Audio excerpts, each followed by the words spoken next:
I used to believe that my life was stable in the quiet way that doesn't need to be proven to anyone. It wasn't flashy or perfect on the outside, but it felt real.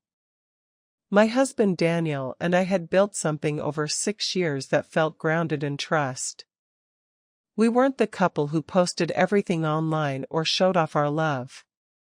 We were the kind who shared silence comfortably, who knew each other's habits without asking, who could sit in the same room doing nothing and still feel connected. That was what I believed. And maybe that was the first mistake. Because the truth didn't arrive all at once. It never does. It crept in slowly, almost politely, like a guest you don't recognize but don't question right away. It started with time. Daniel began coming home later than usual. At first it felt normal. Work gets busy, deadlines happen, life changes pace. I didn't think much of it when he said he had to stay late. I even felt proud of him for working hard. But then it became more frequent. Late nights turned into a pattern. Not once or twice a week, but almost every evening. The explanation stayed the same, but something about the way he said them changed. His voice became shorter, less detailed, like he was repeating something he didn't want to explain. I tried not to overthink it. I told myself that this is what trust looks like. You don't question every change. You don't assume the worst. But then other things started to shift. He stopped leaving his phone around the house. It was always with him, even when he went to the kitchen for a glass of water. When it rang, he didn't answer in front of me anymore. He would step outside or into another room, lowering his voice like he was discussing something confidential. One night I stood quietly in the hallway while he was on a call. I wasn't trying to listen, not at first. But something about his tone made me stop. It wasn't the words that caught my attention. It was how he sounded. Soft. Gentle. Careful. It wasn't the way he spoke to coworkers or clients. It was something more personal. Something warmer. That was the moment something inside me shifted. Not enough to accuse him. Not enough to confront him. But enough to plant a seed. After that, everything felt different. I started noticing the pauses in his answers. The way he avoided eye contact sometimes. The way he seemed present physically but absent mentally. It is a strange feeling to sit across from someone you love and realize that part of them is somewhere you cannot reach. I tried to talk to him. One evening, while we were sitting on the couch, I turned to him and asked if everything was okay. It was a simple question, the kind that should have led to a simple answer. He smiled and said he was just tired. That should have been enough. But it wasn't. Because the smile didn't reach his eyes. That night, I lay awake next to him, listening to his breathing, staring at the ceiling, feeling a distance that I couldn't explain. And for the first time in our marriage, I felt alone. Days passed, then weeks. The feeling didn't go away. It grew. Until one night, everything changed. Daniel told me he had to go back to work. It was late, almost 10. He grabbed his keys, kissed my forehead quickly, and said not to wait up. I nodded like I always did. I watched him walk out the door. I listened to the sound of his car starting. And then something inside me broke. It wasn't a dramatic moment. There was no sudden realization or loud thought. It was quiet. A decision that felt inevitable. I got up, grabbed my coat, and followed him. My hands were shaking as I got into my car. My heart was beating so fast I could hear it in my ears. I kept telling myself I could turn back at any moment. I didn't. I stayed a few cars behind him, careful not to get too close. Every turn he made, I followed.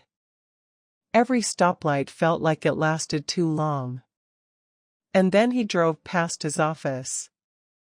He didn't even slow down. My stomach dropped. That was the moment everything became real. The fear I had been trying to ignore was no longer just a possibility. It was happening. He drove into a neighborhood I didn't recognize. The streets were quiet, lined with small houses and dim street lights.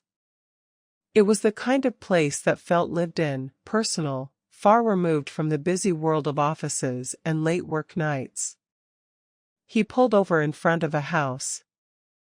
I parked further down the street, turning off my headlights, my hands trembling as I watched. Daniel sat in his car for a moment before getting out. It looked like he was preparing himself, like whatever he was about to walk into mattered more than anything else. He walked up to the door and knocked. The door opened almost immediately. A woman stood there. She looked ordinary. Not the kind of person I would have imagined if I had pictured this situation. She wasn't glamorous or intimidating. She looked tired, but calm. But the way she looked at him was not ordinary. It was familiar. Warm. Like she knew him deeply. Like she had been waiting. My chest tightened. I felt like I couldn't breathe. And then everything changed. A little boy ran into the doorway. He was small, maybe 6 years old, with dark hair and bright eyes. He looked at Daniel and his entire face lit up. He ran forward without hesitation and jumped into Daniel's arms. And then he said it. Dad. The word hit me harder than anything I had ever experienced. It echoed in my head, repeating over and over, louder each time. I watched as Daniel picked him up, holding him close, smiling in a way I had not seen in months. A real smile. Not forced. Not tired. But full. Complete. And then another child appeared. A little girl, younger, maybe 4. She ran toward him too, laughing, reaching for him. He bent down and lifted her as well, holding both children like it was natural, like it was something he did every day. Behind them, the woman stood in the doorway, watching. Calm. Comfortable. Like this was normal. Like this was their life. And in that moment, everything inside me shattered. This was not an affair. This was not a mistake. This was a family. A real one. And I was not part of it. I do not remember how long I stayed there. I do not remember driving home.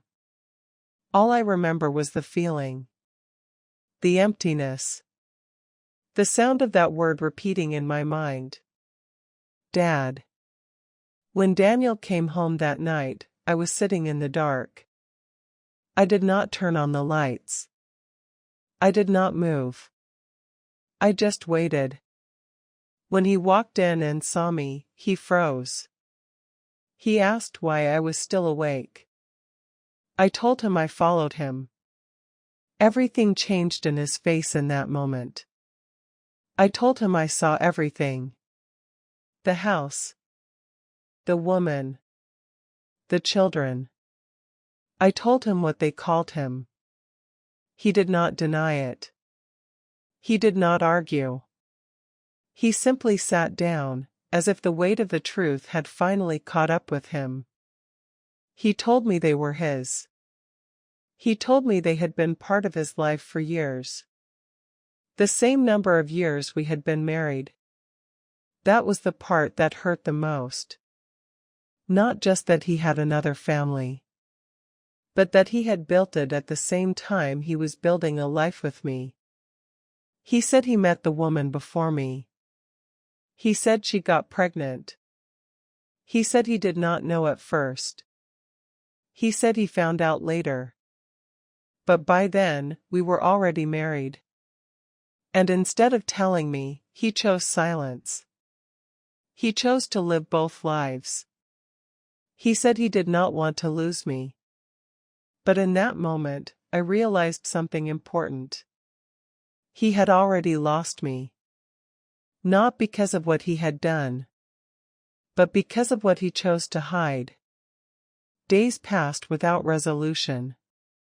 We spoke, but the conversations felt empty. There was no explanation that could fix what had happened. No justification that could make it right. Eventually, I went back to that house. I needed to see it again. I needed to understand. When the woman opened the door, she looked at me like she already knew who I was. Inside, the children were playing. Laughing. Happy. They ran past me without fear, without hesitation. They did not see me as a threat. They did not see me at all. And that was the moment everything became clear. This was not just my pain.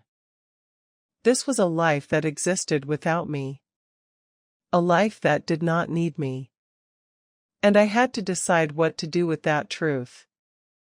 Because sometimes, the hardest part is not discovering the truth.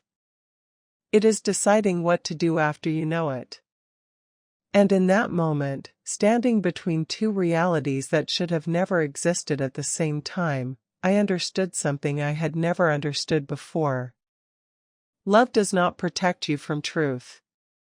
And truth does not guarantee you will survive it the same way you were before.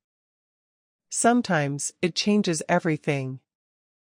And sometimes, it leaves you with only one choice. To walk away from the life you thought you had. Or stay and face the reality you never wanted. And no matter which one you choose, something will always be lost. Because some truths do not just break your heart.